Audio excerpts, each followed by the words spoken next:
일용할 양식의 길만주 목사입니다. 오늘은 베드로전서 1장 1절을 함께 나누는 시간을 갖도록 하겠습니다.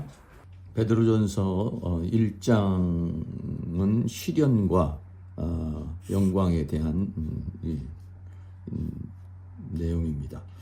1장을 세 가지로 이렇게 개관을 하면, 첫째는 1장 1절에서 2절은 흩어진 나그네에 대한 그런 내용이고요. 두 번째는 썩지 않고 더럽지 않고 쇠하지 아니한 나라를 기업으로 주신다 하는 내용이고, 세 번째는 내가 거룩하니 너희도 거룩하라 라고 하는 그런 내용이 전체 개관입니다. 그래서 오늘은 1장 1절을 같이 한번 나누도록 하겠는데, 먼저 원문을 이렇게 좀 보시면은 베드로 사도는 예수 그리스도의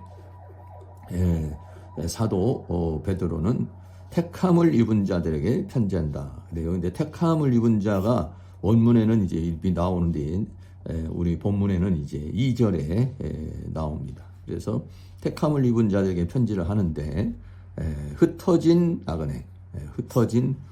나그네에게 보내는 서신이다 하는 것이죠.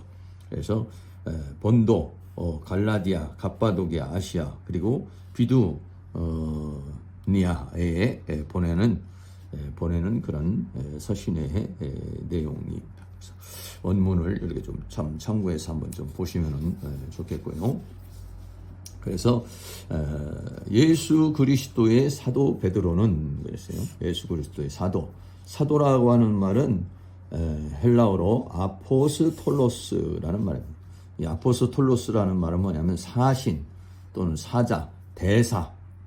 그래서 우리나라도 다른 나라에 그 대사관이 있고 그 대사들이 있죠. 그래서 사도라는 것은 예수 그리스도를 대신해서 보낸 자, 보냄을 받은 자, 이런 얘기입니다. 그래서 이 아포스톨로스라는 말은 보내다를 의미하는 동사의 아포스텔로에서 유래된 단어죠. 그래서 보내심을 받은 자, 그 뜻은 보내심을 받은 자라는 그런 뜻입니다.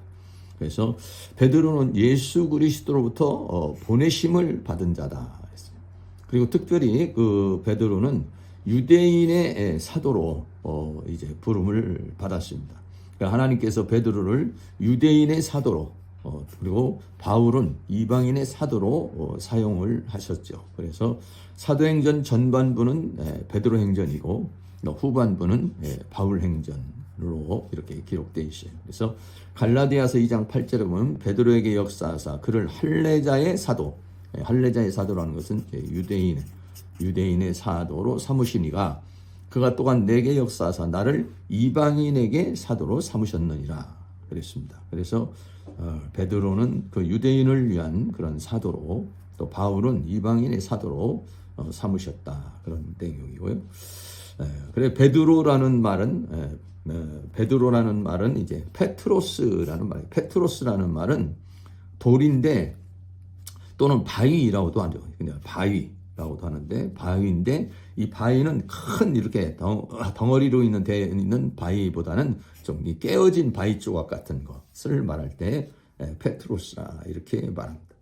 그리고 또 게바라고도 그렇게 이야기를 하죠. 게바라는 말은 이제 아람어입니다. 그래서 케파스라는 말이에요. 그래서 그리고 또 이제 원래 이름은 이제 시몬이라는데 히브리 말로 시몬인데 들음에서 유래한 단어입니다. 요한복음 1장 42절에 보면 데리고 예수께 오니 예수께서 보시고 이르시되 내가 요한의 아들 시몬이니 장차 게바라 하리라. 그래, 게바라는 말이 아람어인데 히브리어 헬라어로 하면은 이제 베드로라는 그런 뜻이죠.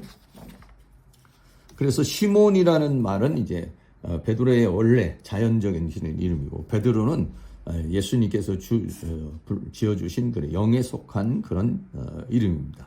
그래서 주님께서는 시몬을 베드로 또는 돌 또는 산돌로 이렇게 바꿔주셨죠. 그래서 성경에 보면은 하나님께서 이름을 바꿔준 자들이 많이 있어요. 그 중에 한 사람이 이제 베드로입니다. 베드로는 그 이름과 같이 돌이 되어서 거룩한 성 예루살렘의 건축의 이제 기초석이 됩니다. 그래서 에베소서 2장 20절에 보면 너희는 사도들과 선지자들의 터 위에 세우심을 입은 자라라고 그렇게 말했어요. 그러니까 그리고 예수님이 모퉁이 돌이고 거기에 12사도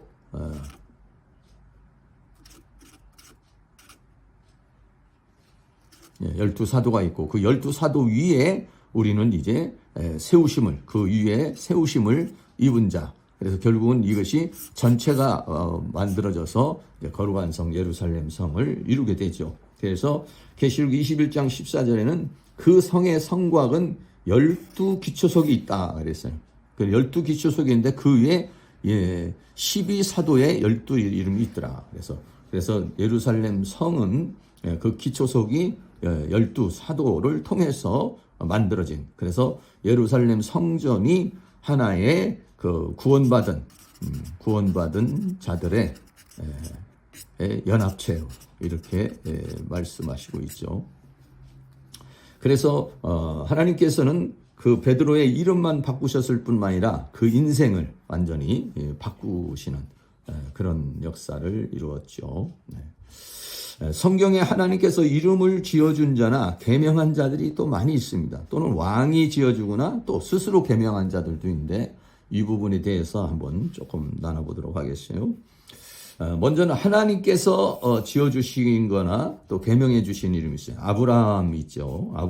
아브라함으로 사도행전 17장 5절에 보면 이제 우리는 내 이름을 아브라함이라 하지 않고 아브라함이라 하리니 이는 내가 열국의 아비가 되리라. 그래서 아브라함이라는 말은 이제 큰아버지라는 뜻이고 아브라함은 열국의 아비라는 이런 뜻이죠. 그래서 아브라함이 아브라함으로 이렇게 바뀌어지게 됩니다.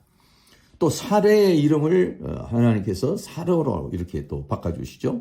사도행전 17장 15절에 보면 하나님이 또 아브라함에게 이르시되 내 아내 사내는 이름을 사레라 하지 말고 그 이름을 사라라 하라 라고 그랬어요.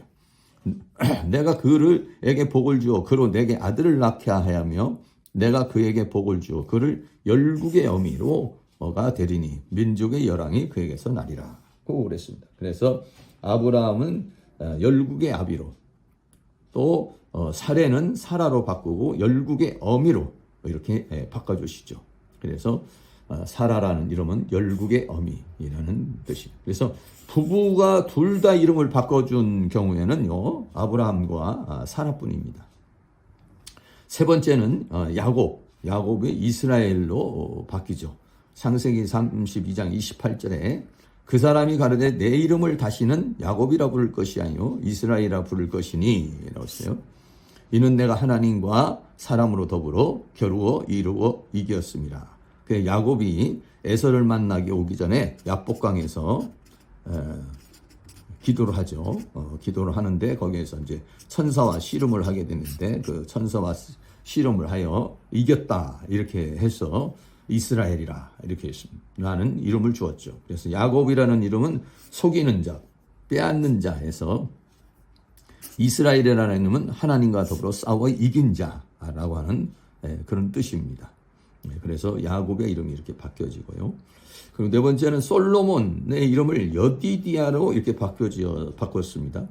사무엘하 12장 24절은 다윗이 그쳐 밧세바를 이루하고 저에게 들어가 동침하더니 저가 아들을 낳으며 그 이름을 솔로몬이라 한지라 그랬단 말이에요.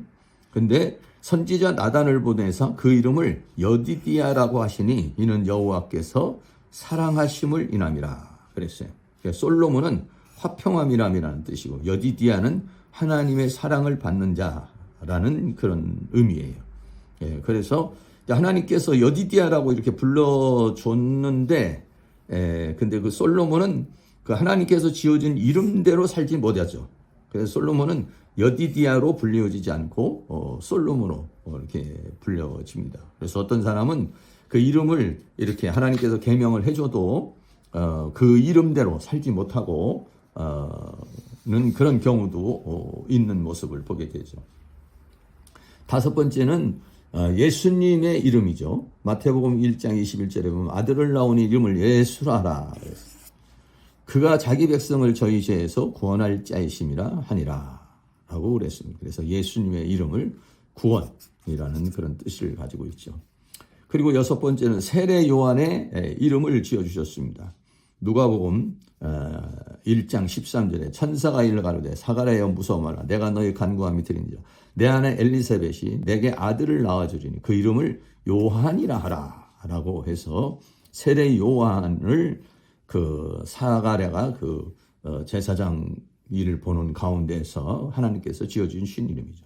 또 야고보와 요한이죠. 마가복음 3장 17절에 또 세베대 아들 야고보와 야고보의 형제 요한이니 이 둘에게는 보아너게 곧 우레의 아들이라는 이름을 더하셨음에라고 그랬어요. 그래서 야고보와 요한이 있는데 요한의 이름을 보아너게라고 이렇게 지어준 그런 이름이 있습니다.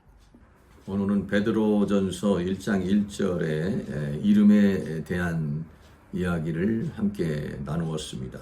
다음 주에도 이어서 이름에 대한 부분을 좀 더 살펴보도록 하겠습니다. 주님 안에서 평안하시고 행복하세요. 감사합니다.